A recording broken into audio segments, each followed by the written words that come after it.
नमस्कार मंडळी, मी अंकिता आणि कुणाल यांच्या ब्लॉगमध्ये तुमचं खूप मनापासून स्वागत आहे. तर ही आहे माझी संपूर्ण फॅमिली. तर आमची संपूर्ण फॅमिली निघालेली फिरायला. मी जाणार होतो 4 व्हीलर गाडीने. पप्पांनी गाडी समोर नारळ फोडून घेतला आणि ही आपली गाडी आहे. या गाडीने आपण प्रवास करणार होतो आणि आपली जर्नी स्टार्ट झाली. स्टार्टिंगला आम्ही आलो पेट्रोल पंपावर CNG भरायला. CNG फुल केला आणि थोडासा टाइमपास देखील केला. हीच मजा मस्ती करत करत आम्ही येऊन पोचलो फायनली पुण्यामध्ये. मला वाटतं एवढा मोठा जुडिओ की याच्यात पूर्ण मालाड बसून जाईल. एवढा मोठा जुडिओ बघा. बोरोलीचा जुडिओ पण छोटा पडणार आहे. सगळ्या शाखा बंद झाल्या की हीच शाखा चालू राहील मला असं वाटतं जुडिओच्या. पुण्याला पोचल्यावर CNG भरण्यासाठी गाडीतून थोडं बाहेर उतरलो. खूप लांबच लांब रांगा लागलेल्या CNG भरण्यासाठी. त्यामुळे म्हटलं थोडं पाय मोकळे करूया.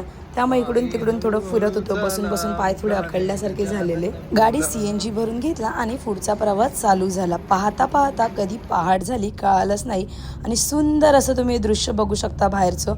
खूप छान वाटत होतं. सकाळचे पहाटेचे 6 वाजलेले आणि हे पहाटेचे वातावरण मन एकदम मंत्रमुग्ध करते आणि पक्ष्यांचा किलबिलाट, डोंगर खूप मस्त वाटत होतं आणि वरून दिसणारा हा सुंदर असा परिसर बघू शकता तुम्ही. खूप छान वाटत होतं आणि कुठे फिरायला जायचं म्हटलं संपूर्ण फॅमिलीसोबत. आमचा प्रवास हा खूप मोठा होता. रात्री आम्ही 10ला प्रवासाला सुरुवात केलेली.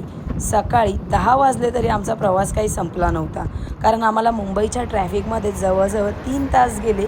त्यामुळे आम्हाला खूप लेट झालं पोचायला आणि आम्ही 10 तासाचा प्रवास केल्यानंतर तुम्ही आमच्या सर्वांची तोंडं बघू शकता.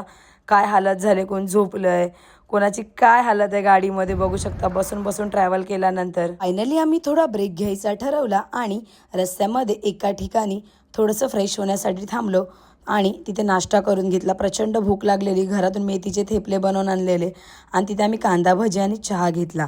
सकाळचा चहा आणि कांदा भजी, आहा, कांदा भजी तर एक नंबर अप्रतिम होती. थोडी पेटपूजा केली. तिथून आपली जर्नी चालू झाली पुढे जाण्यासाठी.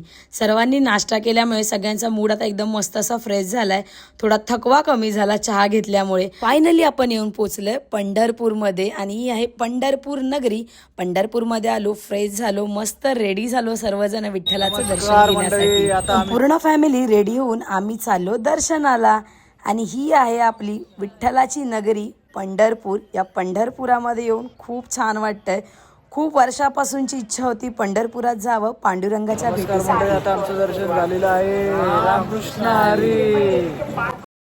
आयुष्यात एकदा तरी पंढरीच्या पांडुरंगाच्या चरणी जाऊन नतमस्तक व्हावं. पंढरपुरात पांडुरंगाच्या चरणी जाण्याची आमच्या संपूर्ण फॅमिलीची इच्छा होती. सासू सासरे, माझे मिस्टर, मी आणि माझे 2 धीर. आम्ही सर्वांची इच्छा पूर्ण झाली. थोडा रिलॅक्स केला आणि उसाचा रस घेतला आणि तिथून आम्ही निघालो चंद्रभागा नदीच्या तीरी. ही आहे आपली चंद्रभागा नदी.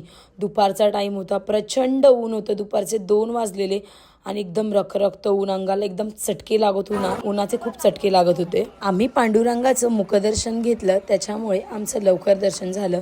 पांडुरंगाच्या दर्शनासाठी 5 तास लाईनमध्ये लागणार होते आणि आम्हाला खूप वेळ झालेला. दुपारचे 2 वाजलेले.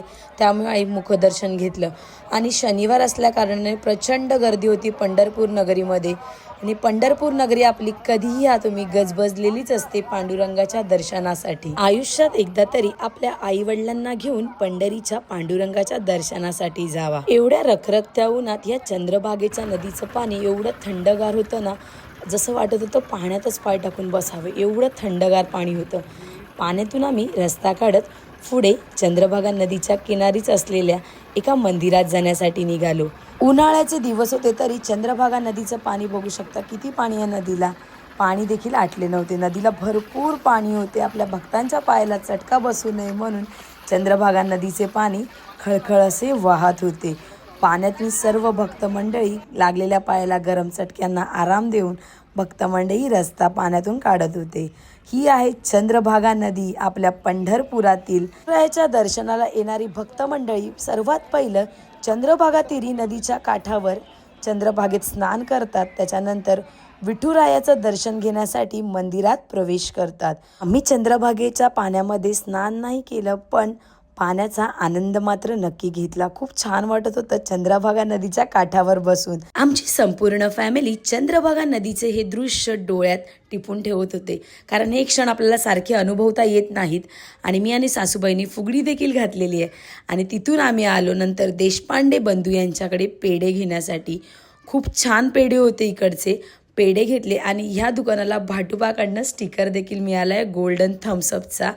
पेढे घेतले आणि तिथून निघालो आम्ही आता पुढच्या दिशेने जाण्यासाठी. तर आमचं पुढचं ठिकाण कोणतं आहे तुम्हाला आमच्या व्हिडिओमध्ये नक्की पाहायला मिळेल. तर तुम्हाला आमचे व्हिडिओ कसे वाटतात नक्की कमेंट करा.